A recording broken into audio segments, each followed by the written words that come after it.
Welcome to the Best Outdoors program just off the shores of the mighty Red River. It's the Hooking Up and Tracking Down Show, the heart and soul of all things related to God's great outdoors. Starring Gary McCoy, an all-around outdoorsman with a CMA Award for Best Personality in Radio. A man who excels in the radio world and needs no introduction to the outdoors, whether standing tall in the winner's circle or sitting low in the deer stand.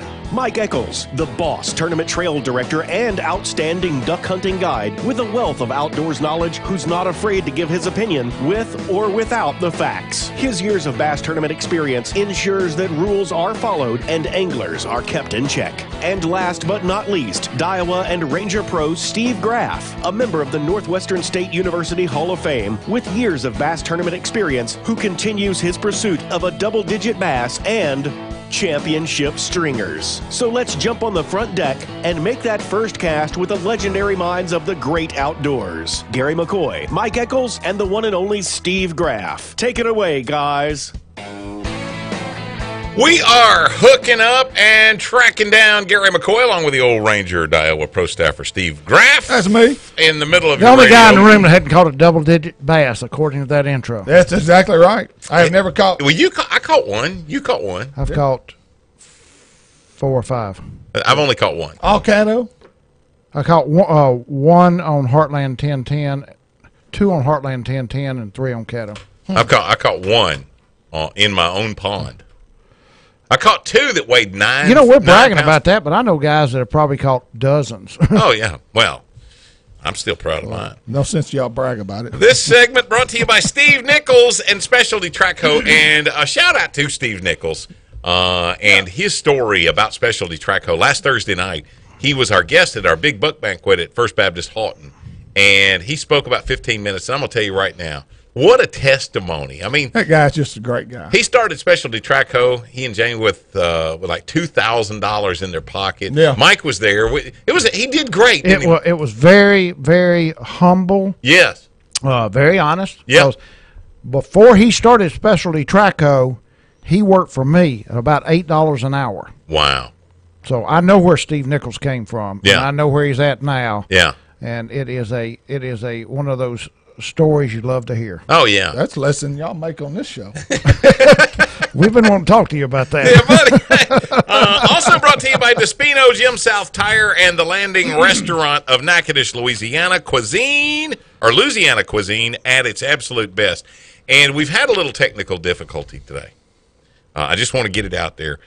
Mike brought us our new Wonder Ducks, and we opened them up and put them together, and there is a flock of mallards in my office. Trying to land on Gary's desk. A flock of mallards. A flock of mallards is in there. And, dude, you talk about, I mean, those are unbelievable.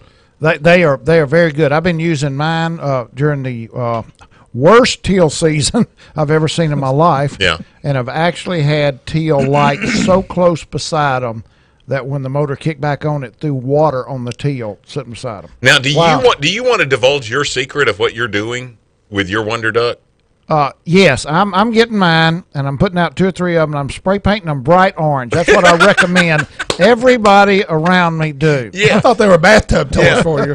You paint those suckers orange. There's something about it. Those ducks can really see them when they're they really do. high. Yeah, that's what I want everybody else to do. But we are happy to have Wonder Duck as a sponsor this fall, and using the product now.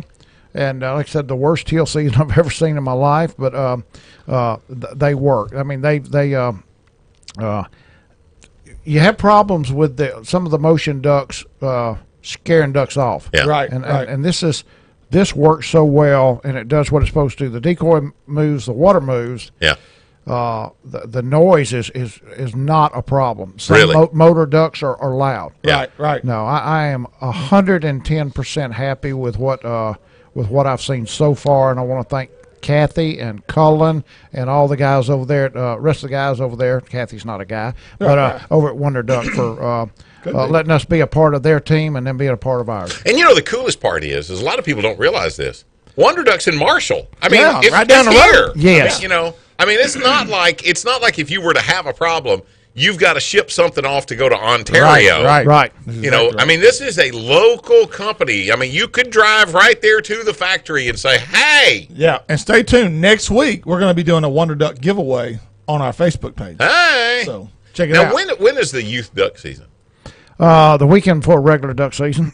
And that is? No, I mean, I when will say it's the does 4th. regular duck season start? November 4th, I think I told you. No, Wasn't I it? think it's November 11th. I think the I youth think season you're is right. November 4th. The ute, Yeah, yeah. youth Youth In case you're hunting utes. Utes. Yeah, let me see. That was a great movie. What? Where he said Utes, the Vinny. I have no idea what you're talking about. I Cousin invented Vinny? that. You mean somebody else put in the my mix? cousin Cousin Vinny. Vinny? Yeah. Yeah. Somebody else plagiarism like me. The Louisiana duck season is going to open the 18th, November the 18th, I believe. Is Thanksgiving on the 29th? Gotta be. Okay. That's not what I saw, but Be the fourth Thursday of the month. 1, 2, 3, 4. I don't know. I don't have a clue. We're only I an just outdoors show. we can't tell you when the season is. Just good luck when you I get go there. hunting when I get good and ready. There you go. Graf, of course, last week was at the FLW Costa event on Texoma. Who won that? hang on here and I'll pull that up for you. Okay. Let's see here. Yeah, we're prepared for this Well, radio show. I was actually Two trying to- solid hours of entertainment just like this on a weekly basis. I was actually every trying to Wednesday pull up the, from 11 to 1. We repeat this. If you didn't laugh enough in the last couple of minutes, Stay tuned. it's Saturday morning from 6 to 8. You can hear it all over again. Here we be go. just as We'll be lost. making the same stupid mistake Saturday. Yeah. Watch what he does here. Jeff Reynolds from Calera, Oklahoma, had a 3-day total of 51.9 for $80,000 win. So really, 17 pounds a day. 16 on 12 day one, 19.4 on day two, total of 36. He had 15.9 on the third day. So you average 16, 17 pounds a day there on Texoma. You're in the hunt. And used to, if you average 12, 14 pounds a day using the hunt, Texoma's gotten better. Really? Yeah, Texoma's gotten a lot Is better. the striper population on the decline? You know what's ironic? I went over in mid-August, and I caught a ton of sand bass / stripers. Had some big ones. This trip, I did not catch a single sand bass or striper the whole time I was there. Wow. that was Okay, weird. Louisiana duck season. Thank you, Dwayne Chapman. Opens November the 18th. Okay. November the 18th. Arkansas opens the 25th. Which, if that's the case, then Thanksgiving's got to be on the 29th, which will be the 5th Saturday, Thursday. Okay, so it's the last Thursday of the It's going to be on Thursday this year, Thanksgiving. Yeah, every time, man. It's Okay. amazing. That's how Okay. it works out. And the Ute duck season will be the 11th, I guess. Okay. 11th and 12th. Okay. So we got deer season starting this Sunday. Bow season starts Sunday, October the 1st. which is kind of weird. One of the very few times, I can't remember it ever happened, but I know it's happened before that it's open on a Sunday. But bow season always opens on the 1st, no matter what day. Squirrel season the first Saturday. Mm-hmm. So that'll be the That'll be the 7th. Yep. Yeah. And then we'll have the youth deer season a couple of weeks before regular gun season. That'll start October 28th. Regular gun season does. Right. So I'm figuring the weekend of the 14th and 15th. Well, it actually goes for a good solid week now. Now, let's correct me if I'm wrong. Okay. The first thing you have is October 1, bow season. Bow season. And that's 2 weeks before primitive weapons opens up. It's Yes. 2 weeks. Well, no, for the longest, it was kind of weird, and they changed this last year. What would happen would be that 2 weeks before gun season, you would have the youth season. Right. And then the next week would be primitive weapons season. But the kids could shoot any weapon during primitive weapons season. So they changed it. So what would happen is that if a dad's a real hunter, he would take his kids out there during that youth week. And then primitive weapon season showed back up next week. Well, he didn't have really any time to himself to primitive weapon hunt because the kids can still hunt with any weapon during primitive weapon. So season really started 2 weeks early, and I don't know how they're handling it. I haven't looked, but I will. Yeah. Because what had happened was it had just kind of messed things up for dear old dad. Right. I mean, there's no loss in the dedication for his kids, but he needed a little time to himself. A little father time. Yeah. Nothing wrong with just leaving him in the truck for a weekend. Y'all sit here. With the windows I'll be rolled back up. in a couple of hours. Yeah. Golly. Exactly. What's wrong with y'all? It's hunting season. What do you think it is? 90? Well, Mike, it's also Cash Splash Championship weekend for you. We do. The Landers Ram Cash Splash, sponsored by Bayou Outdoors and Landers Dodge, will be championship will be this weekend, Saturday on Cross Lake. We fished 8 tournaments starting in March and actually running into July this year because of the lake being closed one day. Right. High water. 8 qualifying events. About 68 teams qualified for the championship. They'll be out there on Cross Lake this Saturday. It will be based out of the American Legion. And it will be a day tournament, although the qualifying was the evening events. Right. Guys, you really need to get by Bayou Outdoor and pay your $100 entry fee. There's some of you haven't shown up yet. Are you taking money the morning of the event? No. If y'all better listen. You've had 3 months to get there. Yeah. If you can't enter this week, don't show up. There you go. If you fished Monday, Tuesday, Wednesday, Thursday, or Friday, don't show up. It's off limits 5 days. But we will be hosting this out of the American Legion. You can launch anywhere if you want to, any place else you want to. You can motor down there, make sure your running lights and everything are on. Everybody will be released off the pier at American Legion by not your number all year long, but how you finish for the year. So you need to go on the website, look at the newsletter. We've got all the teams that qualified. Josh and Johnny Johnson, Anglers of the Year, so they'll be boat number 1. That's a good way to do that. Yeah, I think. I think it's fair. it is. Sure. They also will win $250 from Mr. Twister in what we call the Matt Penn Award. Daryl Laurent, the folks at Twister, started that last year. $250 to the Angler of the Year in Cash Splash, $500 to the Anglers of the Year in what we call the David Parker Award in the Boss Tournament. And we will award somebody, thank you, Jonathan Smith from Ivan Smith Furniture. The team after this tournament, they caught the biggest bass this year. Jonathan Smith and the folks at Ivan Smith Furniture will be giving the team a pair of really, really nice recliners. Do you know what it was? Do you know what it was? No, I don't. I've forgotten. Okay. But you can still win them if you catch a great big one. Oh, in the championship. Yeah. Oh, okay, gotcha. Runs through the championship, Yeah. but we'll have those out there. And we're giving away a Triton boat to the winner of this tournament. And a lot of cash and prizes. How many beat teams that. do you normally average for the championship? Like I said, we had 68 qualify, Yeah. and there will be I know one team that I don't think is going to be there because they actually drew alligator tags. Oh, And they had a wow. conflict with it off limits. They called and said, can we be out there running our alligator tags? And you can't do it. And I hate it. I hate it because they're great guys. Yeah. But you just have to make that decision. Yeah. And so I'm gonna bet we have 63 to 65 of the 68. And it's just a one-day tournament. 1 day tournament, 3 fish limit. Will release you at safe light. Probably be 6:45 to 6:50. Yeah. I ask all the anglers out there, please. That's the last day of teal season, and although it has sucked, and There might be some birds around there that might day. be one bird flies the lake, and everybody will want to shoot at it. Please be courteous the first hour of daylight to the blinds that you see are occupied. But you'll fish till 3 o'clock, and you must be in the weigh-in line in the tanks by 3:45. What will it take to win? Whoo! You can't tell. Oh, come on. Huh? Come on. I'm gonna say 17 pounds? no. 3 fish, 14. 14? 14. Oh yeah, I mean 10 to 12 won most of the 3 fish tournaments. We did have I think a 15-pound. Yeah, but stringer. y'all were only fishing, 3 or 4 hours? You're right. 13. You're dropping a pound. Okay, back to this Costa event that you were in, Graf. Yeah. Um, You already. Did you learn anything? He keeps trying to get away from that. Well, no, did you learn anything? No, I really did. I'll be honest with you. I had a great practice. Yeah. I had a great, and I told you guys on my text, I had a really good topwater bite going on. Every fish I put in a boat from the day I got there on Monday morning all the way through Friday, every good fish I put in the boat was on topwater.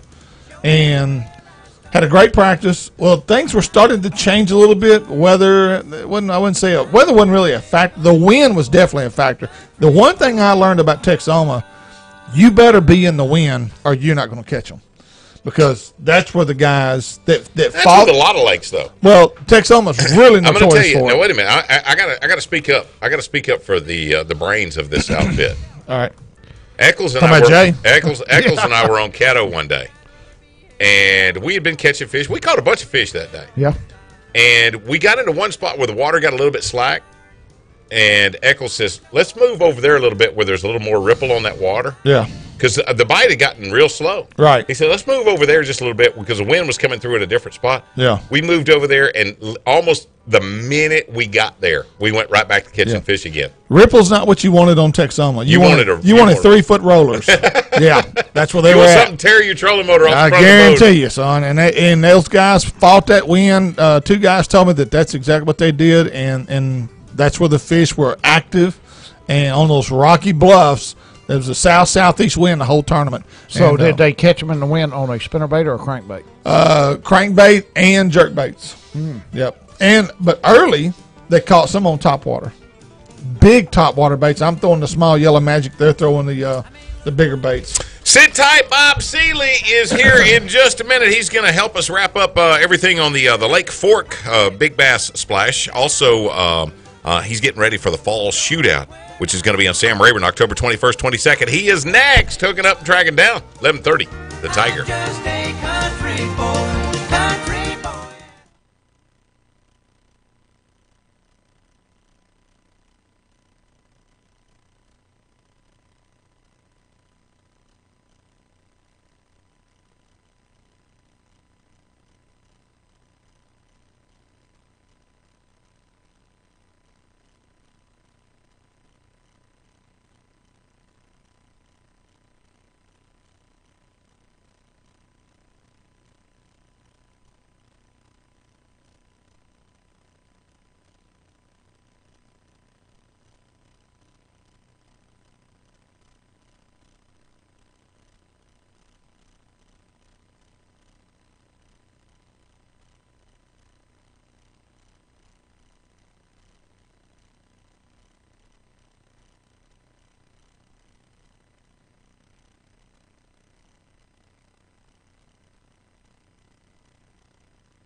segment of Hooking Up and Tracking Down is presented by Daiwa Rods and Reels, J&J Exterminating, V&M Baits, Paul's Farm and Garden, and Silver Star Smokehouse. Now serving the best barbecue in 3 great locations: Shreveport, Bossier, and Texarkana, Texas.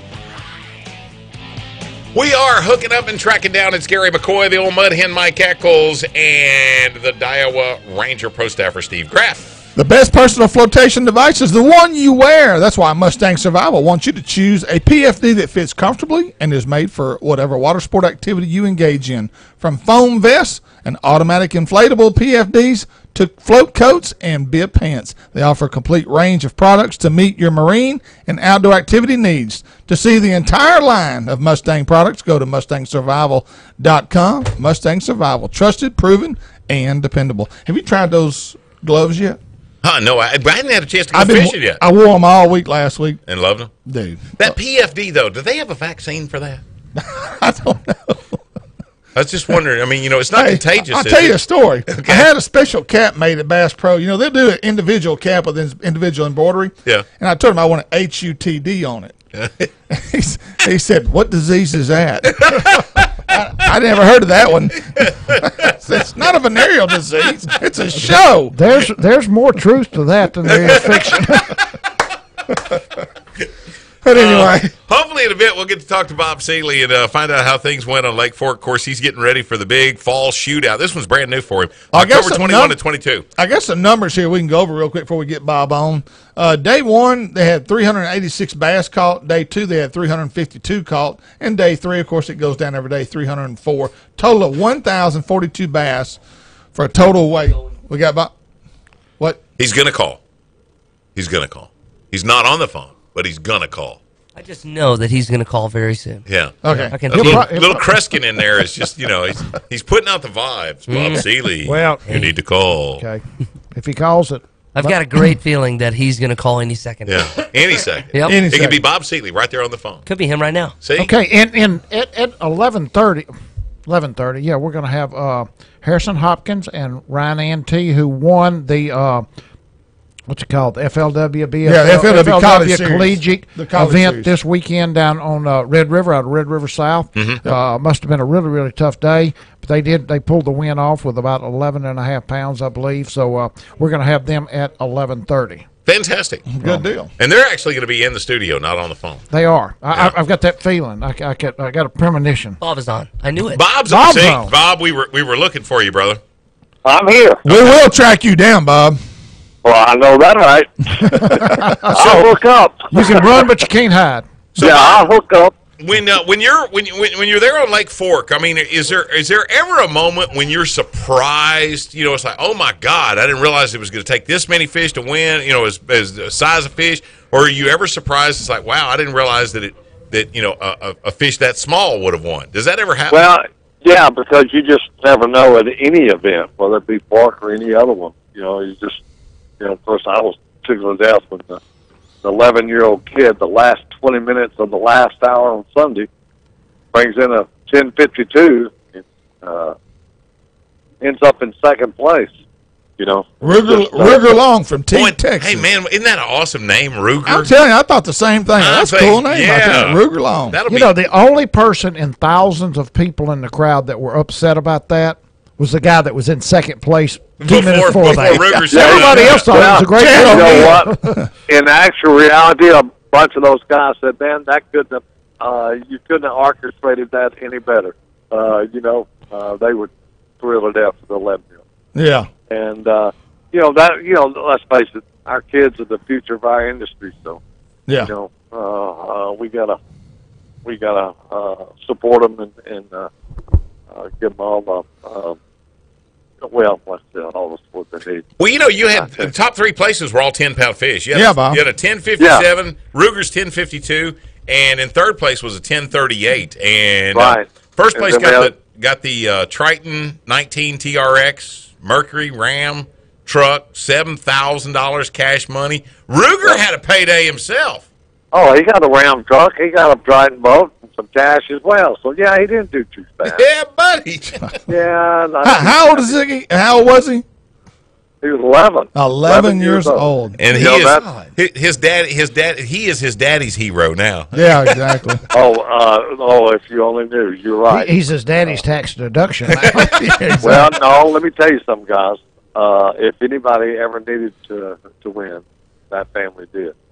Because evidently they were affected by, I guess, the hurricane and stuff like this. Harvey, yeah. Yeah, so Down at Teague. Teague got hit hard. yeah, and the thing about it is, a lot of people just, that were affected by the hurricanes and stuff. They got to a point where it said, enough's enough. I got to take a break. And a lot of them came up there and they did fish. I thought my numbers were going to be way down as compared to what they were, and people had just had enough. They had to take a break. It's going to be, the devastation is still going to be there when I get back Monday. So that's what a bunch of them were telling me. And that's the thing that's coming up with our fall shootout.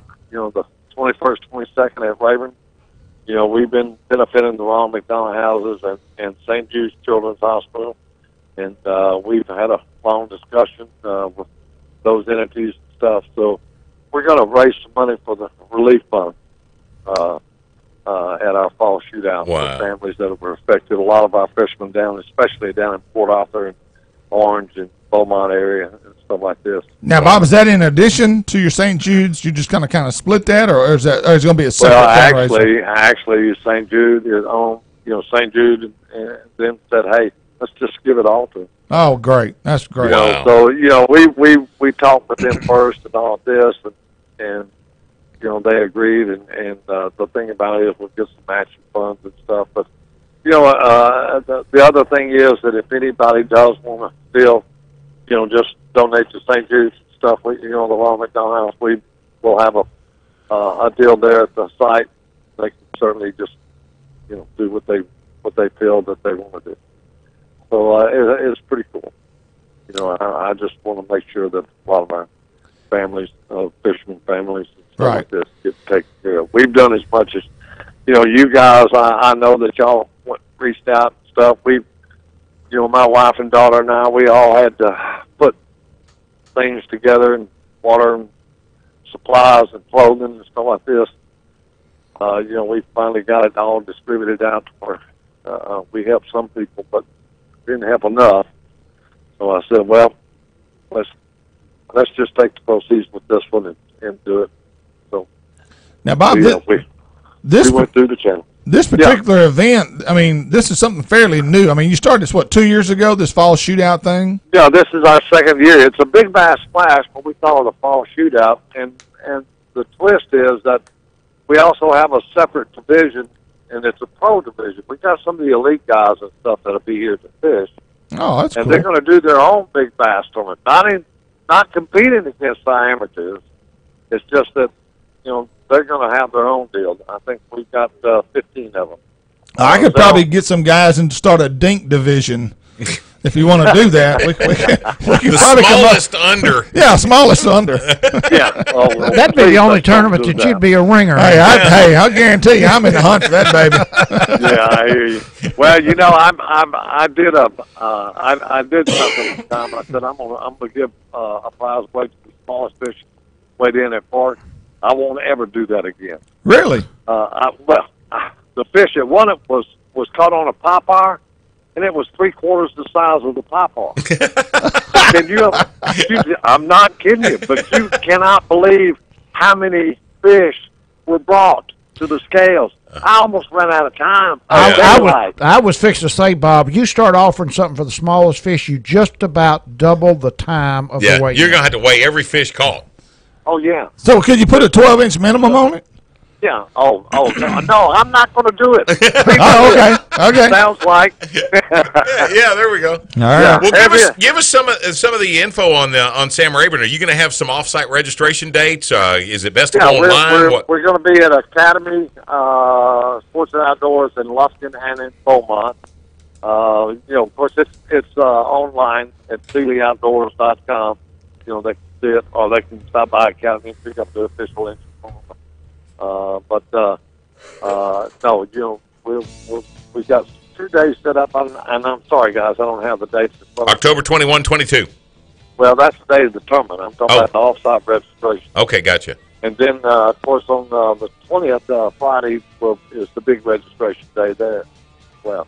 And our pros, the guys that are going to be here in the fishing the pro side, they'll be there at registration. They'll be giving tips away, showing new products and things like this. It's going to be kind of neat. Well, Bob, how quick after you get through with the this event will you be headed to South Texas for sitting a deer stand? Oh, yes. There's no and just but that. Of course, the first thing I got to do, guys, is get past this coming Monday. I've already had 2 procedures done, and that didn't quite work, and got a doctor up in Tyler, Texas, that is just to take a blockage out of my leg. So I'll get that done Monday. Oh, all right. Well, we'll be praying for you, brother. Put you on my prayer list. Appreciate it. Bob Anyway, Seeley, check out entries and everything that you need to know about the fall shootout right there at SeeleyOutdoors.com. Of course, October 21, 22, it's going to be on Sam Rayburn. And the fall bite, if it gets any better than it was in the spring and the summer, dude, they ought to be jumping in the boat that time. Well, I don't mind telling you, my wife and I actually went out yesterday to put some hours on the boat and stuff, and I will tell you this, the whopper will definitely catch you. Uh-oh. All right. Because I caught some pretty decent fish yesterday out there with a whopper. Huh. Thank you, Bob. Hey, one other thing before we leave. 2019, I'll celebrate my 35th anniversary event at Rayburn, which we'll talk about, but I'm going to plant the seed right now. I'm not planting, I'll just tell you. The biggest bass of that event is going to win $300,000. Well, we got to go fish that, dude. That'll be the 2019 35th anniversary event, and I ain't done yet. Wow. All right, Bob. Thank you, man. $300,000 fish swimming around in Rayburn right now. I'm telling you. Oh, I'm sure. God. Maybe to have your name on it. Hey. Yeah. Thank you, brother. Thank y'all. Big Bass Splash, of course, the fall shootout on Sam Rayburn, October 21st and 22nd. Go to SeeleyOutdoors.com, get all the info. And we got a couple of college students standing here ready to go, chomping at the bit. Harrison Hopkins, Ryan Ante, LSU Shreveport. They are your FLW Red River champions. This just happened. We'll find out how, when, where.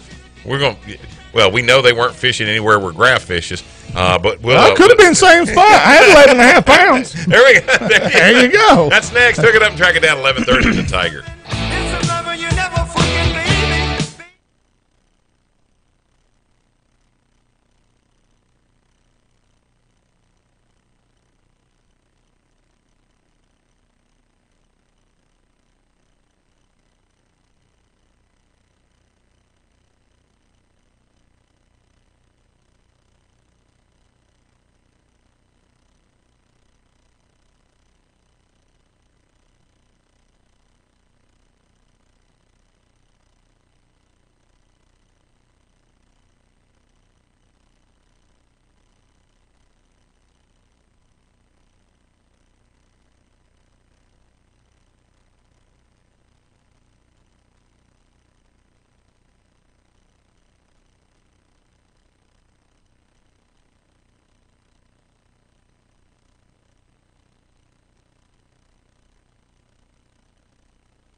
The Hook It Up and Tracking Down Show thanks you for tuning us in today. This segment presented by Cypress Knee Outdoors, Nichols Department Stores, and Bellevue Meat Processing. More than a meat processor, offering a variety of Louisiana-made products like Mayhaw jelly, barbecue sauce, and seasonings. Here are some guys that need some seasoning: Steve, Gary, Mike, and Jay. Hey, it's Gary McCoy along with the old Ranger Pro Staffer Steve Graham. We are crowded in here like sardines. Hey, if you're looking for a big-time store with a small-town feel, all you got to do is head for Nichols Department Stores. They are that kind of place. Friendly sales staff, years of knowledge about hunting or fishing. They'll make sure you get whatever you need to bag a buck, a duck, or a brushy tail. Who says Bushy that? tail. Who says that? Bushy. Not brushy. Bushy tail. Limb rat. Yeah, deer stands to supplements, guns to ammo. Nichols has whatever any outdoorsman would ever need to be successful. For you, you just need a compass. While you're there, pick up your hunting license for 2017. Go to nicholsstores.com to find a location near you. A couple of young men in here from Louisiana State University, Shreveport. Either one of y'all ever... let me introduce you first. This is Harrison Hopkins, Ryan Ante, LSU Shreveport. They just became the kings of the Red River this past weekend in the FLW Collegiate Championship. Well, it wasn't a championship; it was just an event. Harrison, have you ever used a compass one day in your life? No, sir, I haven't. Would you know the directions on there? Yes, sir. Okay. Now, what about you, Ryan? Have you ever used a compass? No. I mean, an honest compass. No. You know where the compass app is on your phone? Yeah, I play with it. Okay, you play. So you have looked at that. Oh yeah. Okay. The reason why I say that is because you remember back in the days, if you had gone to Texoma like you did this past weekend, you remember the days when that compass was your only way to know if you were in the right direction. These young men come to Red River, and they're able to look at all types of GPS. They're able to look at lake maps, whether it's Lake Castor or whatever the case might be.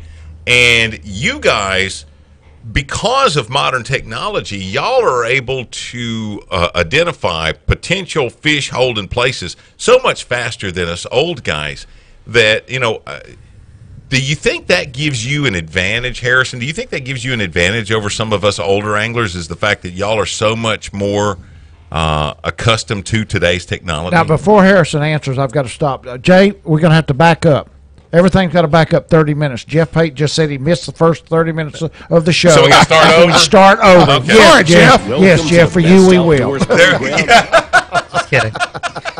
I'm sorry, Harrison. Go ahead. That's fine. But, the new technology allows us to read contour lines and underwater brush tops and, road beds and stuff like that. So, yeah, the new technology definitely allows us to have a up on.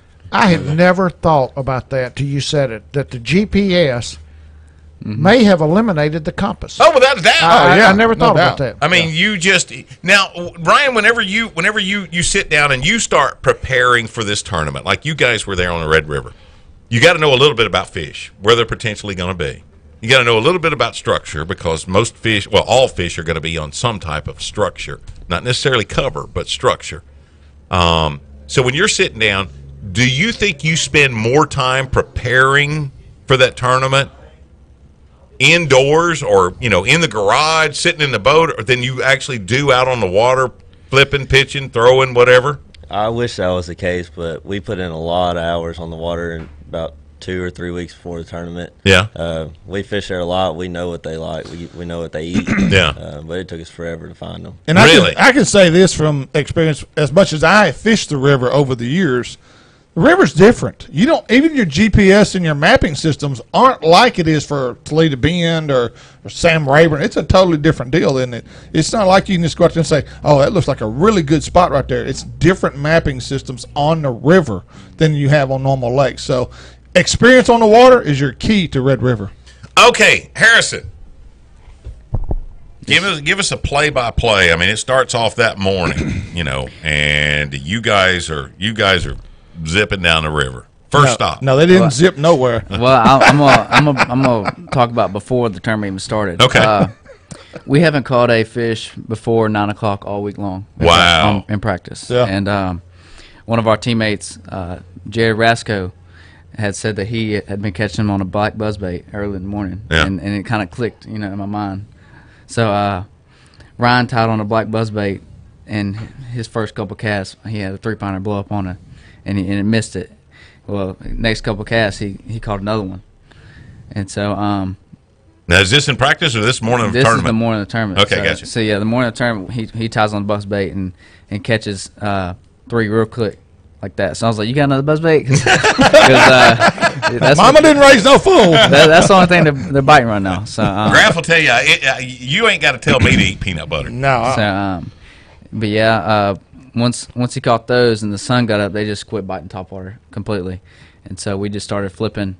So you had 3 fish that you really didn't expect to have. Early. Wow. They were Those were Jesus fish. bonus fish. Yeah. Those are bonus. But yeah, the Wednesday before the tournament, that's when we found the fish. We're punching log jams and water hyacinths. Water hyacinth. Yeah. How deep was the water you was punching? 2 to 3 foot? Probably 3 to 4. So was it? Is that 3. deep? That's good. I mean, are these hyacinths so thick you got to throw a 2-ounce jig in there or what? 3/4. Okay. But the bad thing about it was Wednesday that we found the fish, and then Saturday morning, from that time span right there, the water dropped 1.5 feet. Oh. Ryan, what was your number one punch bait? Zoom speed crawl. Oh, was it? Well, good. But- In certain color, better than another? Anything dark. Yeah. Now, Gary said something about a while ago, and Steve both, about the time spent out in the garage and looking at your GPSs, studying maps. I want y'all to be honest right now. Time that you spend studying your maps, GPS, all that right there, versus the time you actually spend studying your school books. Which one wins? Careful now. Mom and Dad are listening. So. Yeah, buddy. I don't. Did you see Ryan push the mic over to Harrison? Oh, here you go. I'll let you answer this one. Yeah, pleading the fifth. I guess we study graphs a lot more than we study school books. Yeah. You know, I It pays off better. I doesn't heard it? something last night at a meeting, and I don't know if this was true, that Harrison Hopkins, and I'm not trying to embarrass you, did not even consider college until the opportunity came along to go to college fishing. Is Really? that true? Yeah. Now, Harrison, I know your parents considered it, but seriously, did you want to or think you were going to college before you had this opportunity? I knew I was going to go somewhere to college, but I didn't know what for yet. But yeah. So what is your major? Business. Business. What about you, Ryan? Business. Okay. So with both of you guys business majors, you're getting to fish for one of the premier teams. I mean, all of Louisiana has done good, from Northwestern and ULM and LSU. I mean, you've had some really good team members. Even LSU Baton Rouge, their team is pretty stout. Mm-hmm. So you guys have all of a sudden you've had the opportunity to practice and fish with and fish against some of the premier teams out there. When you win an event like this, does it lock you into a championship? I mean, are you immediately qualified for a championship? Yes, sir. This was a qualifier, and you had to place in the top 10 to make the championship. And that's why we wanted to qualify so bad, because the championship is right back on the Red River. Oh, yeah. And that's in May. Yeah. Yes, sir. Yeah. Oh, wow. Y'all in good shape then. So what do you think? I mean, are you the favorite for the championship? Come on, put yourself up there. It's going to be challenging because Who can beat you on the river? people that are from LSUS. There's a couple of Northwestern State guys that are pretty But stout, too. what's going to be a factor for us is catching fish for 3 days. Yeah. So, like, yeah. we got, Consistently. we got to find an area where we can catch multiple fish. Yeah. And If y'all need help, holler. I'll back your boat in the water for you. What's your biggest fear when you're out on the water? I guess zeroing. Yeah. Yeah. Yeah.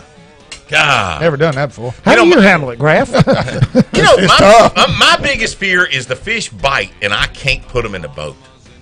They do their part and I can't complete the job. Well, real quick, y'all only got us to 3 fish Saturday.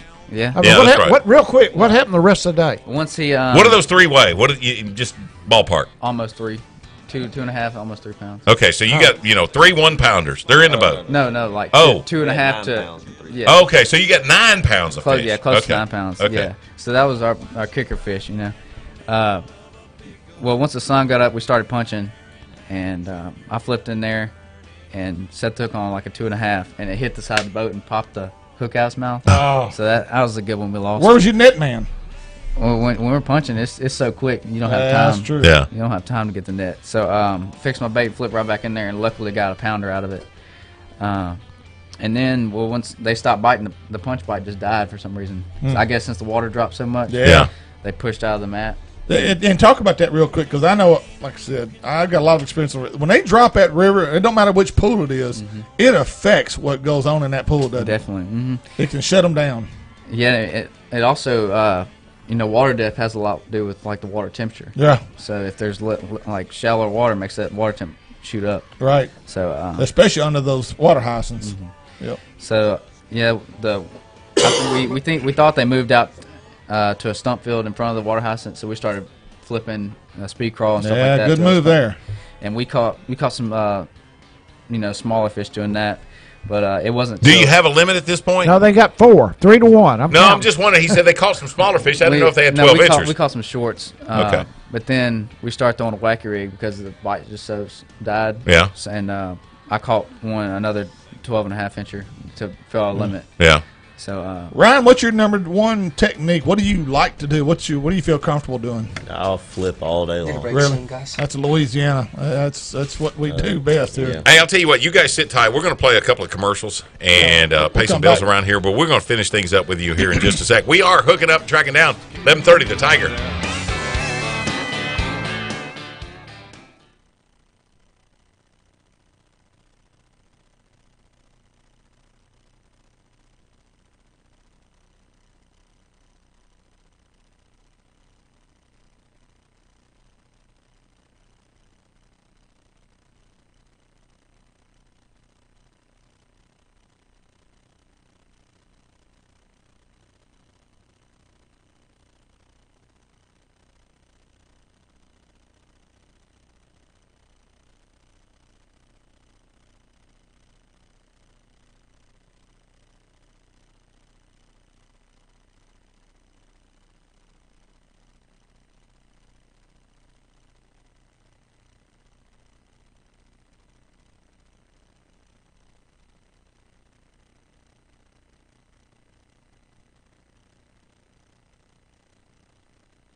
At HUTD, we love to be social, so check out our Facebook page at Hooking Up and Tracking Down Show for outdoors news and videos. This segment presented by United Rentals, Bob Seeley Outdoors, Wildwood Resort at Toledo Bend, and Mustang Survival, designing and manufacturing marine safety and climate protection products for over 45 years. How about it, guys?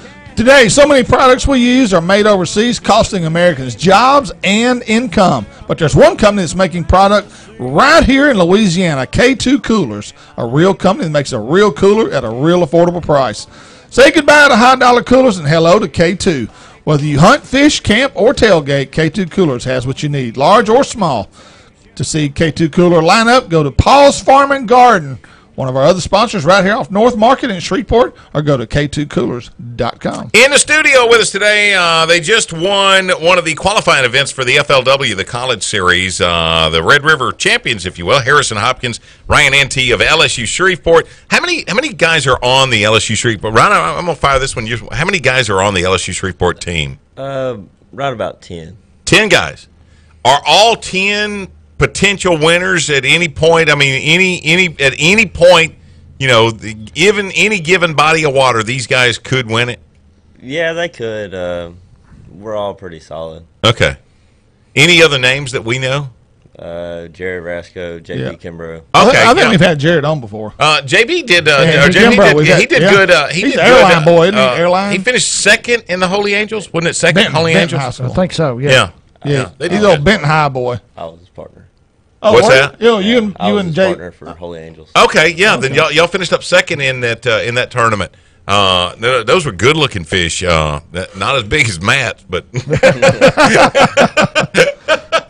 long and short, you guys were just on the river this past weekend, and when all the dust settled, you had 11-7 to win. Second place, James Schamberger, Cameron Bradbury of University of Texas Tyler. That's where my son graduated college. They had 11-2. Did you think 11-7 was going to hold up? I mean, was there any thinking in your head? It's like, oh yeah, we got this one. When we got to the dock, we knew we didn't win it. Yeah, we just there's no way. There's no way. I mean, the Wednesday we had 16 pounds in Yeah. practice. So we thought 14 to 16 pounds is what's going to win it. Yeah. But Well, 2 weeks ago, I had 11-7 and finished second in the ATA. Really? Never thought I'd finish second with 11-7. Neither did we. Graph's fish kept falling through the holes of the net. Yeah, exactly. And, No respect. Yeah, see, I get hammered on here all the time. Yes, you really do, because you just handed it to me in the form of a piece of paper with your name on it. I got all the respect in the world for you. let's see. Did Bates? I don't know how to say that.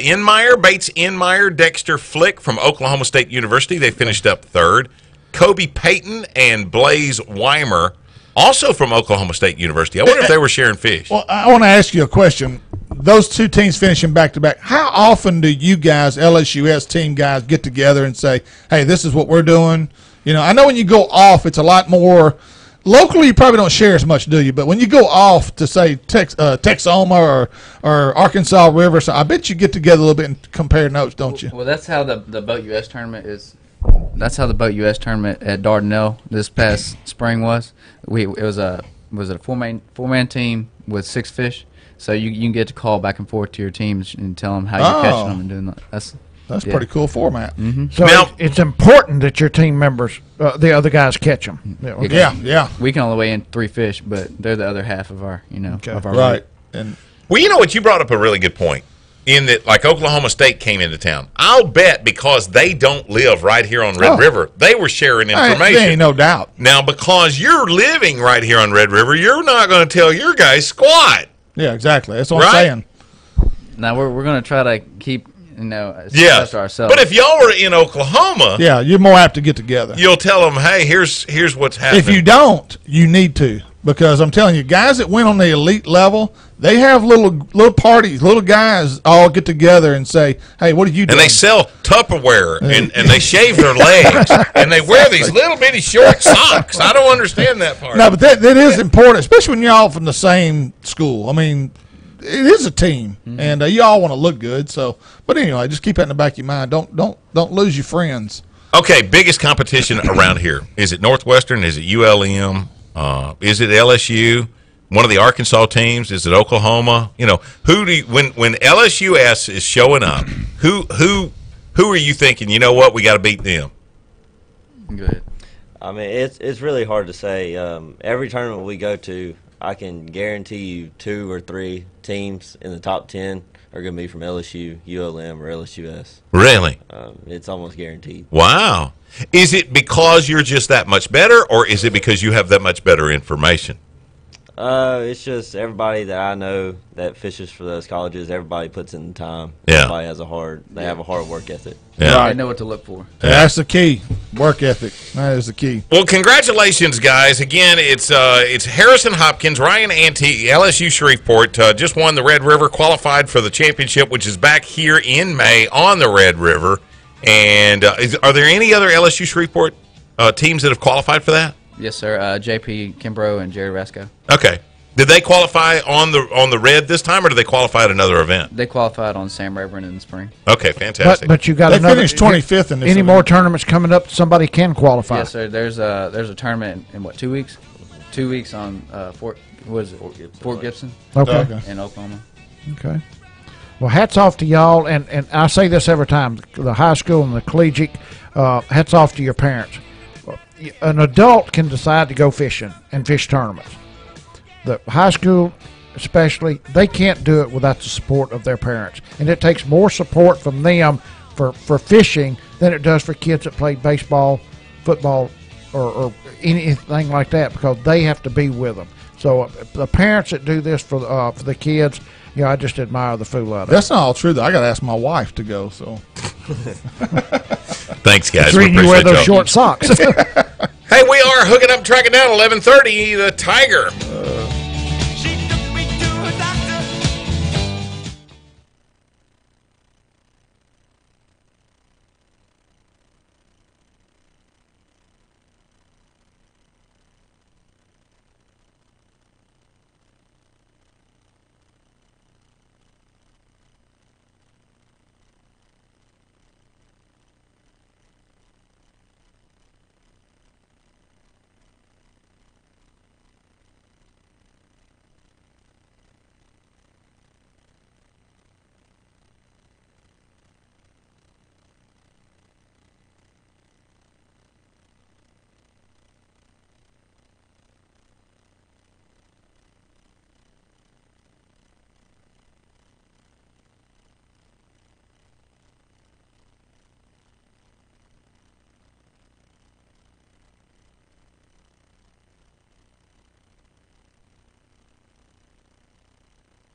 ready for another hour of the best outdoor show on the radio, the Hooking Up and Tracking Down Show. This segment presented by Ranger Boats, Despino and Jim's Big South Tire, the Red River Waterway Commission, and Stingray Line Cutter. Cuts any and all fishing line quick and easy. One of the top products at ICAST 2017. Go to stingraylinecutter.com to get yours. Now back to the Hooking Up and Tracking Down Show.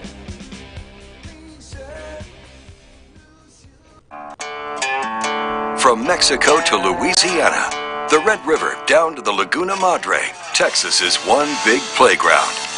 Join professional bass fisherman and three-time FLW Angler of the Year, Clark Wendlandt, as he takes you on some of the best outdoor adventures the Lone Star State has to offer. This is Fishing and Hunting Texas. And the host of Fishing and Hunting Texas is Clark Wendlandt. We got him on the show with us today. Clark, I'm going to tell you right now, I have become a huge fan of that show. I record it every week. And same here. I got to tell you this. You're one of the best hosts out there, but if you don't have your daughter on there more often, you're really missing the buck. I appreciate it, guys. Thanks for having me this week. And, yeah, she does a good job. I enjoy when she's able to come on and hunt, and I need to get her out and go fishing also. Yeah, buddy. Clark, it's an inspiration for you to see a father-daughter work like that together, and y'all work in tandem a lot of times, and it's just refreshing to see a dad and a daughter doing that together. Well, yeah, I thank you for that, and it's fun. It's fun for me. She's always loved the outdoors and loves getting out there, and then I think she likes doing it with me too. So we have fun together, and I just love seeing her out there. When you're the camera guy for her, and you're sitting in a ground blind, and she's ready to bow hunt, she's ready to shoot a good looking buck. Does she ever call you a butthead? No, I have never got called a butthead, but I have filmed for her a few times, and I'm not very good, mind you, but I think I got the job done a few times. Yeah, but hey, what's over the course of the last year, what would you say has been your favorite episode of Hunting and Fishing Texas? Well, I mean, there's a lot of, we do fishing and hunting, obviously, and most of the fishing is bass fishing. And, if I had to pick one, it'd be hard. I probably would pick, one of the episodes where my daughter shot a deer, just because that's just meaningful being with her, and so kind of what we just talked about. Mm-hmm. I like the fishing stuff too. The fishing stuff's just a lot different. Hunting TV takes just a lot longer time to film, because when you're out trying to kill a deer or hunting whatever, then what happens is that just takes time, and so sometimes you can't just predict you're going to catch them. When I'm fishing, it's a little bit different. Basically, what happens when I'm fishing is I just kind of I keep up with different lakes, and just I think they may be biting somewhere, and usually in a day and a half, I can get enough for a good show, and so that's kind of how that goes. And another thing too, Clark, I'm sitting here looking at your website. Great website. And folks, if you would like to but view some of the episodes of Fishing and Hunting Texas, 10 of them are posted at the bottom of their front page, and it's got all the topics covered, from flipping to Lake LBJ fishing to lease hunting to turkey and whitetail. And again, Clark, I watched the flipping technique show the other day. Great show, great episode. You're really good at describing things and technique. You do a great job of explaining stuff. Well, I appreciate that. I enjoy that. I enjoy learning, trying to teach people how to learn how to fish. And so, that's just something that I guess I'm good at it. I don't know if I am or not, but I work hard at it. And, it takes a lot of work to do what we do, but I just enjoy doing it, getting out there, and hopefully people can learn from it. FLW Pro, host of Hunting and Fishing Texas, Clark Wendlandt. Okay, I got one thing that I wanted to talk to you about. How good is Lake Knockanish? Man, that's a pretty special place. I actually, what happened was on that show is I went over there and we fished, and I had Todd Castledine with me. We fished and we had a great day. And we get back, and some of the footage was got messed up, and I don't really, I don't remember exactly why it did. So what I had to do is I had to go back a week later and film the whole thing again, which really stunk at the time, but we caught them good. It's got timber everywhere and it's got grass. It's just, when you look at the water, you're thinking this is East Texas, kind of got that black water in it, and I enjoyed fishing there a lot. You don't get many opportunities to fish what I'd call a newly flooded lake anymore. I mean, most of the lakes we fish are not new impoundments. They're not just impounded. They're old, and we get to fish stuff that draws way down and then comes way up, but it's not the same. This place has just got timber everywhere. And what really struck me about it the most is they just didn't, those fish just didn't relate to the bottom very much there. They related to, suspended, laying down trees, and which there was a lot of. And so, anyway, it was a cool place to fish, and I enjoyed fishing. Well, you're there with Todd. He developed that popping frog that you guys were throwing that day, and yeah, when you're with the guy who came up with it, I mean, you're able to get information nobody else. I mean, you're getting it right straight from the horse's mouth. Yeah, it's a cool bait. It's a Strike King popping perch. They've got some new colors too, and the bait works good. It works good side to side. It works good in slop and pad, whatever you want to throw it in. And it's a bait that you can catch a lot of good fish on. Hey, Clark, Mike Eccles here. Thank you for being with us. You said a while ago how much more difficult it was to film hunting than it was fishing, and that's true. I mean, you're going to go out and you're going to catch on a bad day 5 or 6 or 7 fish, on a good day 20 or 30. But normally when you're hunting, you pull the trigger once. And if something goes wrong, you've missed it. So let's rule out the fishing. In your filming with you and your daughter of the hunting, what is the most difficult hunting trip or type of hunting is it for you to film and feel like you've got a good show? Really the most difficult stuff to film, and I'm trying to do lots of different kinds of hunting on fishing, hunting Texas, but the bird stuff is probably the hardest stuff to actually film, because you just have to have a really good setup, whether it be duck hunting, quail hunting, dove hunting. And then you've got to have guys that are pretty talented at getting those birds, when they're flying. And with the focus and the light and everything that's going on there, when I tried to do it myself, and I'm not a good cameraman by any means, but when I fail miserably. So it's not just that easy to just point up there and get the right bird, the one that, the guy's going to shoot or that I'm going to shoot. And so that's the hardest one. The show that really took us the most time ever was about 2 years ago, and it was actually on it was an axis show, and man, those axis that's a cool animal, real hard to kill. It's got a real good senses, and it was a bow hunt on a low fence ranch that just had gigantic axis on it, and so we really patterned them. Got a lot of opportunities. The first one I used wrong pin. The next one ducked my string, and then the next one after that ducked my string also. And both of those I hit high shoulder. I think they both lived. And so then I basically had to fast forward to the next year before I finally killed one. So that was probably, that as far as the toughest shows I've ever filmed, that was probably it. Now, Clark, you get an opportunity. Of course, you get to fish some of the greatest and hunt some of the greatest places in Texas. Are some of these places your personal leases that you're actually on or own, or are you just trying to find good public areas to go hunt?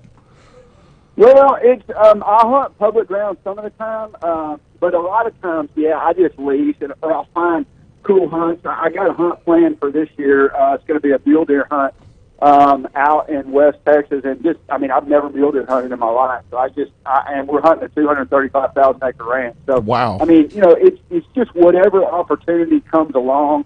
Some of them are my leases, and on those, what I want to do is just teach as much as I can teach about what I'm doing, and whether it be wind or whatever you got to do, thinking about getting in the stand, or whether it be rattling or whatever, and just try to give the deer all the information I can give it, because that's what I want if I was one. Once again, our guest is Clark Wendlandt, FLW Pro, host of Hunting and Fishing Texas. Clark, I want to kind of change speed real quick. Because you have such a successful hunting, fishing, outdoors show, and you're highlighting the premier spots of Texas, And with the success of the show is going to come the downside. There's PETA. How often do you hear from these clowns? Really not that often. I've been to some tournaments they've been at, and I believe in fishing and hunting. That it's kind of our right to be able to do it, and I enjoy doing it. And I want to bring education to people, and we actually, as hunters and fishermen, we're actually the ones that pay for the management of our land. That and hunters are really the best stewards of the land. Fishermen are the best stewards of the water. And so, but I don't see them that often, thankfully. And they're looking to make the biggest calls they can when they can. I've never had to do it when I was filming. Clark, let's change gears a little bit here. Let's move back into your professional fishing career, which is your lifestyle, everything that you've been doing over the years with FLW. How much longer is Clark going to continue to back the boat in the water? I really like it. I guess that sounds kind of obvious. I get to fish for a living, but I've had times in my career that I didn't really want to do it as much as I did, say when I first started out. But I'm kind of back into a rejuvenated phase over the last, say, 3 years, and I think if you got down and looked at the results of my fishing over the past 3 years, you can see that there was a little bit of a downturn in there, and a lot of it was just because my girls were, high school, and they were playing volleyball, and we traveled to volleyball tournaments all over the place, and so it was just, I wanted to do what the family was doing. And right. So, now they're at college, and I'm back to fishing, as much as I can, and so, I'm into it. I like it. As far as longevity goes, it's pretty impressive what a few guys are doing. Rick Clunn's done really well for a long time. Larry Nixon, still at it, made the cup this last year.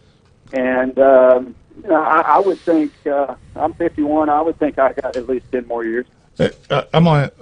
Clark, I don't know if he remembers this, Gary, Mike, or not, but I drew Clark at Okeechobee. Mm-hmm. Oh, and I'm sure he remembers it. Yeah, he wrote that day down. Well, I remember. He still has his autographed T-shirt. You gave him. Let me tell you, he hurt my feelings. Oh, really? Yeah, I got in the boat with him that morning, and he just looked at me. He said, "If we're going to talk, we better talk now, because when I get on the water, I'm all business." And I was like, "Okay." Questions are just running through my head. What can I ask Clark? Before we get out there. But we had a pretty good day. Clark was flipping them reeds over there on Okeechobee, and that's when I realized I was not prepared for Okeechobee because I didn't have the right gear to begin with. But I'm going to tell you what, Okeechobee's a different place, Clark, and I learned a lot fishing behind you that day, but it was a great day on the water. Clark had a tough day. He had fish on, but Clark, getting those fish out of those places you were trying – I know you were frustrated. I bet you lost 24 pounds of fish that day, and I just couldn't believe that it was taking that technique and you were. Some of these guys had rods, y'all, look like baseball handle bat. I mean, look like the handle of a baseball bat. They were huge, and I was not prepared for that. But Okeechobee's different, isn't it? Yeah, it's a different place. What you really, in Louisiana, you can kind of get a little bit of taste of what Okeechobee's like, but it's just so flat. You can't really. You get down in the swamp, in lower part of Louisiana, you kind of get a little bit of some of that flatness to it. But, I was used to, Texas, you got to have some depth. And, you're sitting on Rayburn and there's a big main lake flat point, and you're dealing with, you're going to 20 foot to 10, 5, whatever, but on Okeechobee, you could run across the lake and you still never get deeper than 8. So, I mean, it's just a different kind of place. A big drop there is about 2 inches. So that's just the way it is. Clark Wendlandt, thank you, brother. Continued success on that, and keep putting out this great show. I really have developed an affection for your hunting and fishing Texas. Well, I appreciate that, guys. I enjoyed bringing it to you. I appreciate you guys having me, and hopefully for a long time to come, I'll continue to bring it. Thank you, Clark. Take care, guys. Clark Wendlandt from the FLW and host of Hunting and Fishing Texas. What a great show. And I'm telling you, you know what? The one thing, I don't know how a daughter that pretty came out of him. Well, yeah. I mean, I can see her playing volleyball, though. That's the only big, tall, lanky girl. Yeah. Beautiful girl, yeah. Beautiful. All right, we are next with Paul Davis. He's going to be. He better be. Okay, Paul Davis. Paul's Farm and Garden is going to help us discuss food plots. He's going to be a food plot. He don't show up. Hooking up and tracking down 11:30, the Tiger. Right or wrong, I'll always love you, though you're gone.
This show would not be possible without our very own Evangel Eagle, Jay Wadley. That's right, who pushes all the right buttons while producing this show. This segment presented by Daiwa Rods and Reels, Bayou Outdoors Supercenter, Cigar Fishing Line, and Groove Fishing. Changing the future of tackle storage forever. Go to Groove, G-R-U-V, fishing.com to learn more. Take it away, guys. We are hooking up and trucking down 11:30, the Tiger.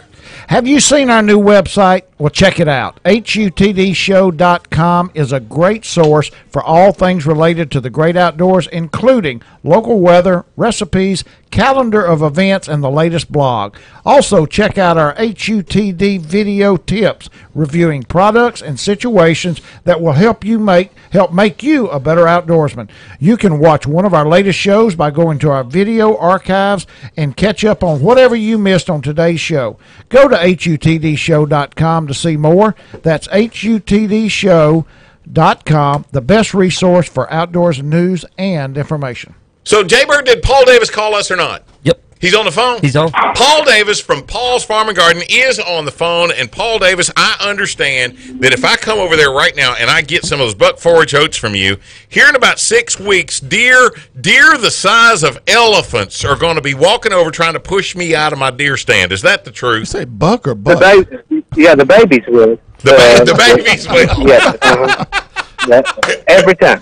Hey, I'm gonna tell you what. You get in a BS contest. You want Paul on your side. Paul's on another level. Paul knows there's only one guy can beat it, and Mitch Nezat can put you to shame when it comes to that. Yeah, Mitch can put me to shame on that, but he's also the size of one of them elephants too. You seen him lately? And Mike, I'm sitting here working with my brother right now. I thought I'd let John do this because he was always smarter than you. I thought you could learn something. Hey, I like this guy. Paul's a good guy. You just Paul, asked, you just went way up the ladder, baby. I'm telling you. You just asked John about our days. John's been telling me about your days. I didn't ask him about our nights. He said, then ask him about our nights. So, Paul, tell me now, overall, here in the state of Louisiana, we run really acidic. Our soil does. We'll run about a 5.4. We want to be closer to base, which would be, 7.0, 7.2. First thing that you really need to do to get the most out of any deer plot that you're going to plant is lime it. And have you've got that lime that's a fast acting lime, don't you? Yes, sir, I do. Mm-hmm.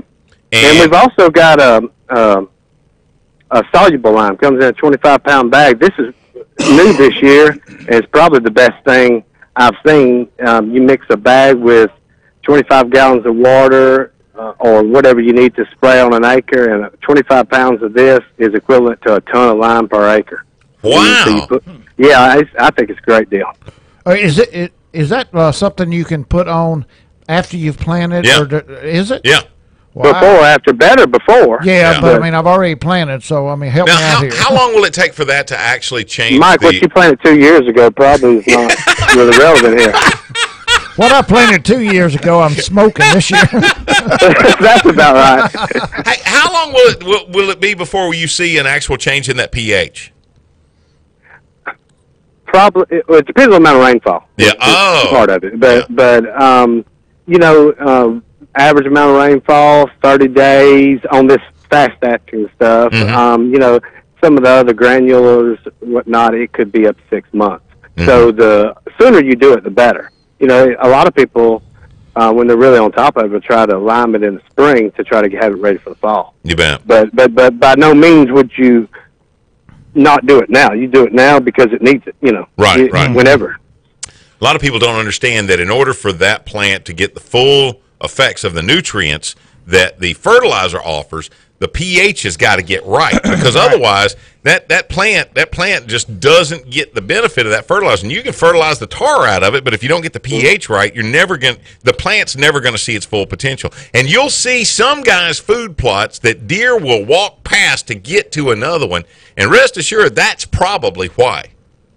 And I tell you nothing, you can't overemphasize the fertilizer enough. People don't fertilize enough. Yeah. I don't want to call anybody out here, but I'll have guys come in and they'll buy enough food plot seed to do 4 or 5 acres, and they'll buy enough fertilizer to do half an acre. Yeah. And really they'd be better off to buy half as much seed and 3 or 4 times as much fertilizer. You'd do more. You'd grow more plants. You'd have more protein. It'd just be better quality all the way around. Okay, that brings up something I wanted to ask you, Paul. A granular or a powder fertilizer or whatever versus a liquid fertilizer. Which one's better? Which one's cheaper? The liquid a lot of times is cheaper. Some of the liquids are what they call foliar. They go in through the leaf, so you have to do that after it's growing. Some are soil active. So there's some differences there. The liquid's probably better all the way around, just simply because you don't have to wait on a rainfall. If you put the granular out, you're waiting on rainfall to get it in the ground, and if it sits there too long without a rainfall, that nitrogen will just leach out into the air.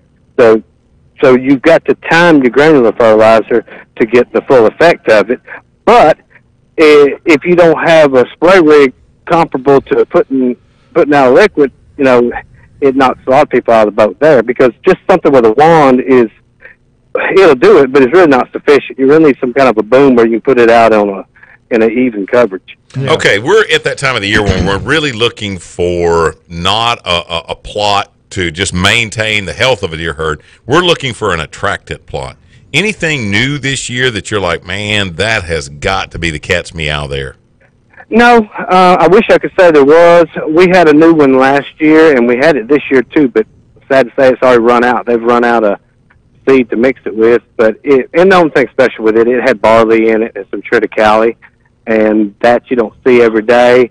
But the truth of the matter is, if it's got wheat and something like a cereal rye or some clover in it, they love that. Yeah. I mean, they're not really discovering new plants. They're trying new plants to put in seed plot mixes from time to time, but there's not a whole lot new. Paul, is there anything you can do to your food plots, like, say, halfway through the season to kind of boost them up and keep them going all the way through the end of the season? Is there anything you need to do? Fertilize. So it's never too late to fertilize. No. I mean, like I'm sitting here right now looking across cow pasture or hayfield, whichever. Like a hayfield, for instance, to make hay that's good high protein hay, good quality hay, you fertilize after every cut. Yeah. So it's kind of the same thing. And most people aren't going to do that because it's not really feasible in the middle of the season to go out there and fertilize. You mess up all your hunt, But my point, the reason I say that, the point is you can't overemphasize the fertilizer. Right. Now, also, you say that, but that's not really true, Paul. As far as messing up your hunting, you're going to go out there. Most people have a food plot, and at the end of the food plot, they've got their corn feeder, and you have to go down there to check your camera or to add corn to the feeder. Mm-hmm. So why not? You got a point. Why not? One day after the especially hunt, if you got a liquid, applicator on the back of the 4-wheeler, you just drive by and wand over the top of it. Yeah, I mean, I've never thought about that fertilizing during the year. Now, Paul, no, you bet. Paul, we've also talked about pH levels. Do you have soil testing kits available there at the store? We do, yes, sir. We've got a couple different versions there. One's around $5 or $6, others $20 or so, and really the difference between them is how many tests you got in it. Like the cheap one, I think, has 4 pH tests and a couple of NP and K tests. And that's sufficient. It's not highly accurate or government computers or anything like that, but it'll give you an idea of where you're at. It's a simpler thing. You almost do it out in the field. But anyway, it'll change the color of the water, and you look at the little scale and you see where it is, and it'll give you a good idea where you're at, if you need to add lime or not, and which most people do need to. Right. Okay, Paul, everybody's disc up their food plots right now, and they've probably planted their seeds. One of the first things that happens when you disc fresh ground is you start having visitors. The excess of hogs that we have like to come to that new earth, and you've planted, and people have trouble with the hogs getting in and tearing their food plots up. I was told this weekend that if you will go right away, and I've also told that Paul's Farm and Garden actually had the best price on it, if you'll put a good dose of triple 13 down right now, that the hogs do not like that, because the ammonia or the nitrate, they don't like sniffing it up. I'll be dog. If you'll put down triple 13 right then, they will not come in and tear your food plots up. Now, that sounded real good, and I'm going to ask you to tell me whether it's true or not.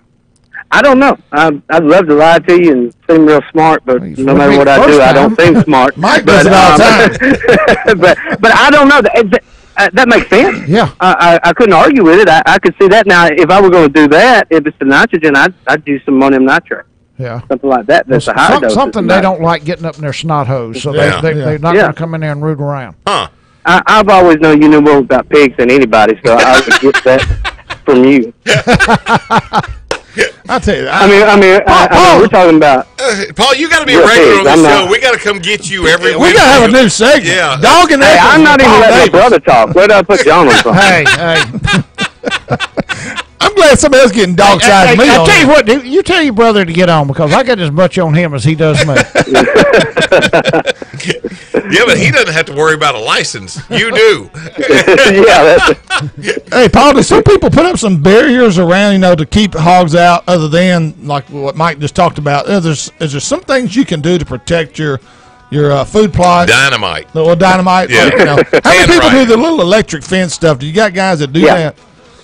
Not a lot, but yes, that's a great idea. And some people do it, and some people have put up a little fence just out in the middle of the food plot to see how much is growing and how much is getting eaten down. Mm-hmm. You know what I mean? They can get a gauge of how much the deer are eating and how well the food plot's doing, because you can't always tell how well it's doing if they're in there grazing it every day. Right.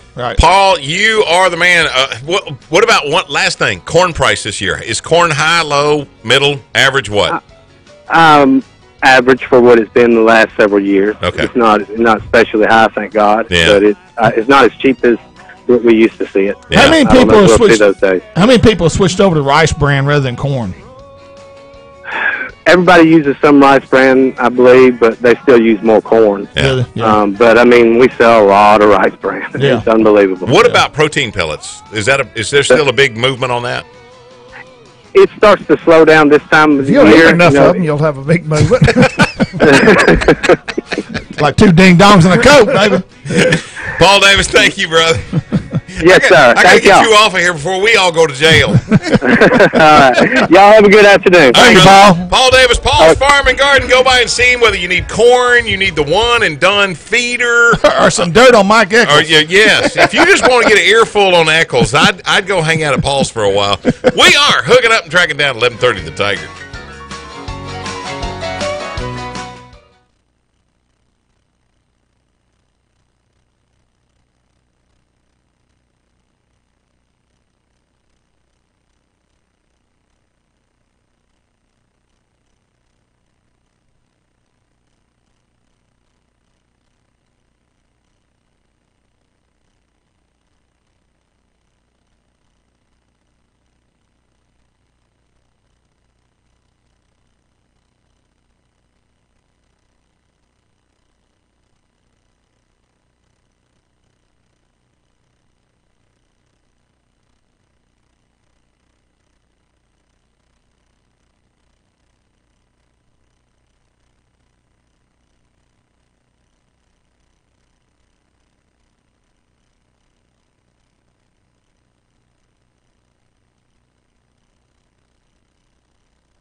Just a reminder that you can catch us again Saturday mornings from 6 to 8 here on 1130 The Tiger. This segment is presented by Natchitoches Ford, Wildwood Resort at Toledo Bend, and Davis Clothing and Outdoor. Clothing, apparel, and hunting products for everyone who enjoys the great outdoors. Now back to Gary, Steve, Mike, and Jay.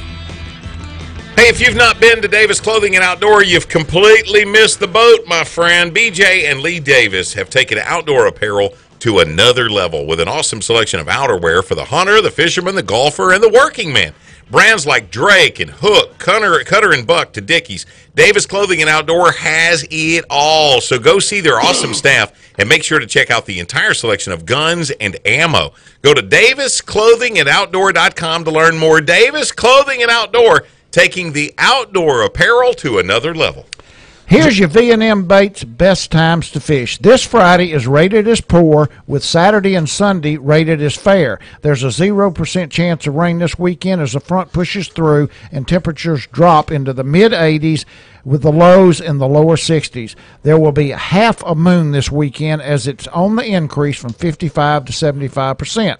Best times to fish mid-morning. Friday, 6:43 to 9:43 a.m. Sunrise will be at 7:05, sunset 7:59. Saturday, the day of the tournament, 7:30 to 10:30 a.m. with sunrise at 7:05, sunset 6:58. I'm sorry. Sunday, best time to fish is 8:20 to 11:20 a.m. Sunrise will be 7:06, sunset 7:56. This has been your V&M Baits best times to fish. Opening day. Deer season, Sunday. Opening day of bow season. Are you going to hunt? No, I'm not. We may be in Arkansas. Okay. Yeah. Tell me this. You know, you guys love to hunt and stuff like that. When it's warm out like this, whether you're a squirrel hunter, which squirrel season is going to open October the 7th, or you're a deer hunter, you're a bow hunter, you're going to be in the woods. When it's warm out like this, do you get kind of hinky walking around in the dark, you know? No, I'm on full alert. Are you? Yes, sir. I'm on full alert. I'm telling you, I can outrun the word of God. Yeah, me too. You know, you let me see a snake way before daylight. Yeah. You've never seen a fat man move that fast. Carl Lewis wouldn't catch me, bro. I promise you. When it comes down to that, I mean, as far as snakes go, I mean, I until we get a couple of frosts on the ground, that's me. I'm not much, and I used to love to squirrel hunt as a kid. Yeah. But back in the 70s, by now, especially by October, you may have a frost right now. Yeah. But not anymore. We See, don't have those anymore. You let me see one copperhead. Oh, dude. Every stick in the woods is a snake from that point forward, and I'm done. Well, another thing, too, a lot of people don't know about snakes is that they shed their skin this time of year. Yeah. And their eyes glaze over. Dog days of summer. And when their eyes glaze over and getting rid of that old skin, they'll strike at anything. That's why it's called the dog days. Yeah. That's so why a lot you of gotta dogs really get be bit careful during that time. You got to really be careful. Copperheads, to me, are the worst because they don't – there's no warning. There's no smell like you do with the water moccasin. You can actually smell them sometimes. Or a rattlesnake will rattle. Not all the time, but sometimes they will. But copperhead, he's a silent killer. That dude there don't play. But anyway, all right. Talking about snakes. Got some questions for you guys. I have the answer, so I'm going to be the question man. Snakes are what sort of eaters? Vegans, vegetarians, or carnivores? Carnivores. Carnivores. Snakes are actually carnivores. And you asked this question, what's the difference between a vegan and a vegetarian? Yeah, I don't know that. I think that a vegetarian will eat things like butter or cottage cheese or something that's made from the products. A byproduct of an animal, and a vegan won't eat anything that ever had anything to do with an animal. But a vegetarian's a woman. I mean, You'll never hear a man say he's a vegetarian. If you hear a man say he's a vegetarian, he's trying to date a woman that's a vegetarian. That's a fact. Why do humans fear snakes? Number one, we're taught to. Number two, we're predisposed. And C, because of ignorance. I think it all goes back to Adam and Eve. What does predisposed mean? It was born in you. Yeah. Oh, okay. I'm going to say that. I'm going to say we're taught to fear snakes. Yeah. Yeah. But it goes back to Adam and Eve. I'm going to say predisposed, but the answer is probably ignorant. No, it was predisposed. We're actually predisposed to fear snakes. According to scientists, in fact, fearing snakes is a good idea. All right, number Yeah, three. I worry about those people that will pick up a snake, hold it, let it wrap around their Yeah. neck and stuff like. No. Snakes smell with their what? Tongue. Eyes, Tongue. nose, or tongue? Tongue. Yeah, I said tongue. Yep, that we're actually all correct. All right, next question. Throughout history, how many people thought about snakes? How many people thought about snakes? Everybody ever almost stepped on Oh, one. no, never mind. Throughout history, how have people thought about snakes? With disdain, as symbols, or with disregard? Symbols. Yeah, Yeah, I would medical say- I would symbol say is a symbols, snake. too. Yeah. Yeah. Yep, that's correct. Symbols. Very good. God, we're pretty smart. Where do anacondas call home, Mike? Lake Bistineau, North End. Yeah. South Africa. South America, Africa, New Jersey. New Jersey. I might have to go South America. South America. Yeah. Somebody saw one on North End of Bistineau. Yeah, though. we'll get into that. Okay. Green anacondas can reach up to 29 feet long, matter of fact. Dude. Do snakes give birth to live young? No, they have eggs. I know the Never. All snakes give birth to live young. I'm gonna say some do. I'm Some gonna say they're all no. no. No. There are some that do. Yep. Yep, there are some. Most snakes lay eggs, but some give birth to live young. Rattlesnakes. I knew there were rattlesnakes. Garter snakes, for example, have live babies. That's little miniature garters. Yeah. Which of For these midgets. is one of the world's most venomous snakes? The taipan, the tiger snake, or the eastern brown snake? I'm gonna say The brown snake, I think, is the most, but it says, or all the above. You let me get bit by any snake, and that is the most dangerous snake in the world. Exactly. I'm going to say eastern brown snake. I'm gonna say taipan. All the above is correct. Oh, okay. Yep. So Wow. we're 33 and 3% right. Exactly. No, that's right. I said no matter what snake it is. A the most snake's teeth point which direction? Forward, to the side, or backward? Backwards. Backward, yeah. I think we all know that, yeah.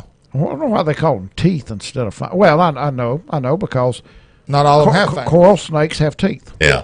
And you know what? A lot of people don't realize that we do have a coral snake population that's here in North My daughter Louisiana. killed one in her driveway. It's not really as big as the population that's south of Alexandria. Right. But if you're squirrel hunting next weekend and you just lean up against an old log, you're taking a break, you've been walking a creek bank or something like that, and you lean up, that's the perfect place for an old coral snake to be, is right up under that bark. They like wood piles. You love wood piles. Love up wood under piles. I've never seen a coral snake. Oh, man. Yeah, my daughter All killed you got one. to do is see one. They killed one last week in her driveway, Wow. and out by our wood pile.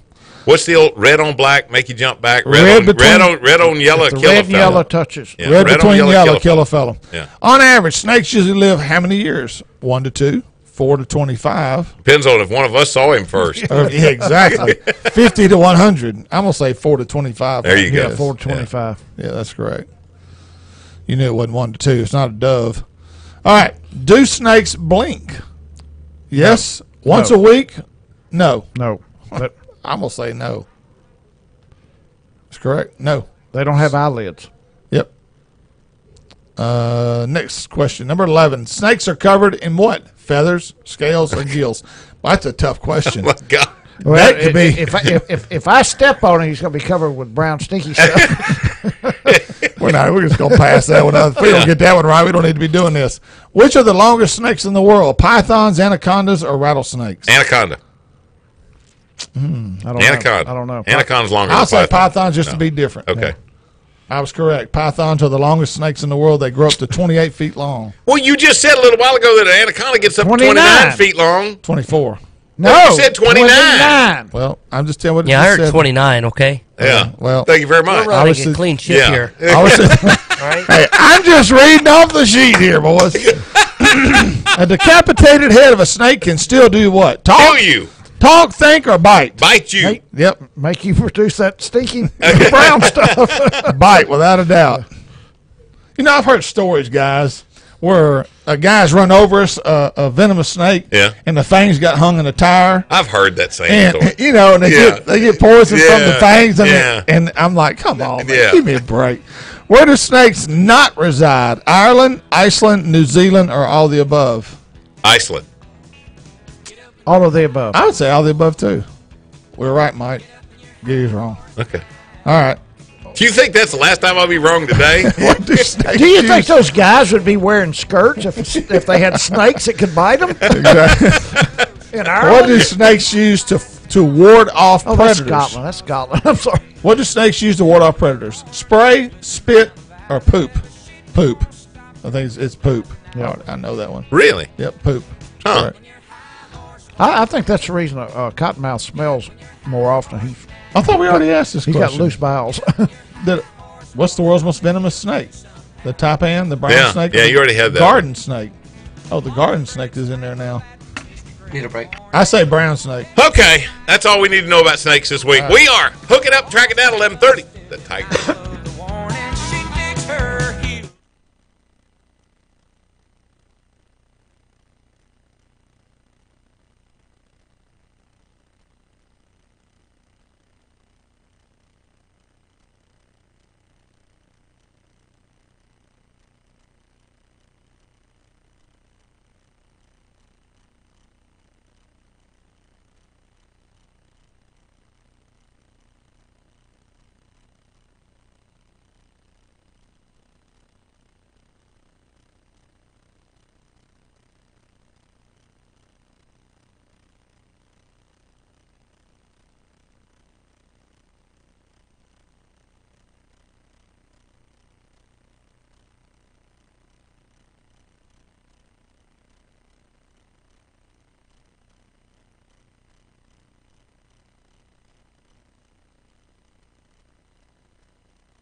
Want some great wild game recipes? Check out our new website at HUTDshow.com, an information resource for all things related to the great outdoors. This segment is presented by Nichols Department Stores, Kamagatsu Hooks, Spro Lures, and K2 Coolers. Durable, heavy-duty, and lightweight coolers with real value that keeps items real cold at a price that's real easy on the wallet. One more time, here's four guys that are real serious about the outdoors. Jay Watley, Gary McCoy, Steve Graff, and Mike Eccles. And real quick, don't forget that the Hook It Up and Tracking Down show airs again on Saturday mornings from 6 to 8 right here on 1130 The Tiger, home of the LSU Tigers and the Hooking Up and Tracking Down show.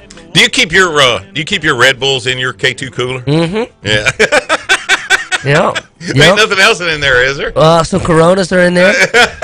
Hey, Mike brought his K2 cooler, and by the way, I guess when Ralph has that ready, he'll let us know, so it'll be on our. So I we'll hope post it so. on our website. So we've got the Uncle Ted Ted McCrory's blackened duck recipe and the Homer Matlock's blackened white perch fillets recipes soon to be on the website in video. Yeah, in video. Mike came down in action. We shot those and did a great job. Does Ted McCrory know he is my hero? Do you know Ted McCrory? No. Then you better look for another hero. But it's that blackened duck recipe that he gave you. I know. I'm telling you. Hey, the boat. You were a Shreveport fireman. You didn't have that recipe when you were still a fireman. I've had that 2 years. But the Bossier City Fire Department has already got it because Buddy McCoy cooks it as often as he's got ducks. I'm telling you, I don't care who you are. If you give away your ducks every year, you holler at me. I will take every duck. I will pluck them. I'll clean them. I'll do because I'm telling you right now. Am I lying, Graf? No. That is the best meal you will ever put in your face. When Mike made some the other day, and there was quite a bit left, I took 2 handfuls and put them in a baggie, and I was going to give some of them to my buddy Hunter Mulligan. Hunter, I'm sorry you didn't get those, but I took them to Texoma, and Mike didn't think they'd be very good. A day or two later, heated up. Yeah. Wrong. I ate them for 3 days. I ate some of them suckers, man. I mean, you didn't even let Sherry try it? Sherry would not even look at that. Are you kidding me? You should know. You just tell her it's ribeye. Yeah, she will never know. Look, that joke went away a long time ago. Okay. I tried that many years. She's on to that deal. Try it, you'll like it. Yeah. That don't work. That don't work. Real quick, Sabine Parish Leaders Against Litter are sponsoring a Sabine Parish Trash Bash over around Toledo Bend this weekend. It's this Saturday, September the 30th. Volunteers, bass fishing clubs, civic groups, sport teams, churches, concerned citizens are asked to get together to pick up trash on the roadsides and throughout the parish, as well as along the banks of Toledo Bend. So if you can join them, they would love to have you anywhere along the shoreline, pick up trash, anywhere along the highways. What is that, 191? Yeah, 191. Highway 191. And anyway, stash your trash in your boat. And I've become a big advocate of that. I had an co-angler last weekend on my day one guy. He threw a Coke can out the side, and whoa! I shut the boat down. We turned around, we went back, and we got that Coke can before it went under. And he's like, "Dude, I said, we don't do that, man. Mm-mm. We don't do that." Why would anybody do that anymore? Because they can, and they think it's okay. I was in Morgan City one time fishing with a guy. We were in his boat, and we were running in, and a styrofoam cup blew out of his boat on his side. He was driving the boat, and he reached for it in the air, but he didn't catch it. And he let it go and hit the canal behind us. We kept going. We went probably another 5 or 10 minutes before we got to Dwyron's Landing. And when we idled in, we turned around, and there was a boat with the blue lights behind us. A game warden. Really? And he had the cup. Oh, man. And I swear. And he pulled up there, and he told the guy, he says, "This blew out of your boat back there at the T-Cut or something." And the guy said, "Oh, really? I didn't notice." He said, "Then why did you reach up in the air and try to catch it?" Oh, busted. That was funny, buddy. Sunday, opening day, archery season, Area 2 here in Northwest Louisiana. A couple of things that you got to remember. First and foremost, if you haven't been back to last year's stand, if you hung, a lock on last year, go check that. Yeah, maybe a few wasp or yellow jackets. No, I'm just talking about the safety of it. Oh, okay, yeah, no doubt. I mean that tree's grown a year. And take your wasp spray. and take your wasp spray. Yeah. The second thing, is you're there. I have met some really fine outdoorsmen that would have never in a million years have dreamed that they would be a quadriplegic today. Yeah. Because they didn't wear a harness. Yep. And it doesn't matter if it's a big old ladder stand that you've got leaned up against a tree, or if it's a climber, or if it's a lock-on. It doesn't take an extra second to put over the next 2 months, we're going to read about somebody that's happened Sure. to. I almost had it happen to me. I went to a lock-on with the climbing sticks on it for the first time, opening day of bow season, or the first day I went. Yeah. Without checking it, I went up the side of the tree on the climbing sticks in the dark. I get to the top, and there was a flying squirrel nest on the seat, and the squirrel unasked itself right over the top of my head in the dark. I almost fell off the climbing stick. Oh, Wow. I can see that. Wow. There's one kind of a harness that my son uses, and I can't remember the name of it, but it actually affixes to the tree, and you put it on the bottom, but it's from the very time you step up on the first rung of those climbing sticks, it's with you the whole way you go up there, and it takes is it extra little bit of time to put it on? Yeah. And probably a little more time to get up the tree. But I'm gonna tell you what, for those of us who love you and don't want you to wind up in a terrible position, and snakes. I mean, you got to keep that in mind. I mean, this time of the year, you probably ought to have some snake boots that you put on, especially if you're around a creek bank or anything. To say that you can't get to the top of a ladder stand or something and be a snake there. Holy cow! Yes. Yep. I have seen them pile. Now it was a chicken snake. But I had one piled up in the top of a deer stand that was probably 10, 12 feet off the ground. And you talk about, you get in there and you don't even know he's there because it's dark. Yeah. And you're sitting down, and then all of a sudden it starts getting a little bit daylight, and you hear something. Ask Uncle Gary Wayne Brumman. I set the woods on fire leaving out of that deer stand headed to the house. Mike, what's your biggest fear getting in a duck blind early in the year? Snake? Wasp. A wasp? Forgetting the breakfast I'm going to cook. I got in my blind this year to clean up. Did not have not the first wasp nest, not the first one. Really? It was weird. I mentioned that earlier. If you guys remember, a couple of months ago, it was weird. Cross Lake this year, normally renowned for the biggest wasp nest anywhere. Oh, my gosh, yes. And I didn't see that many wasp nests this year. It was just... It just, was below average, which I am not complaining.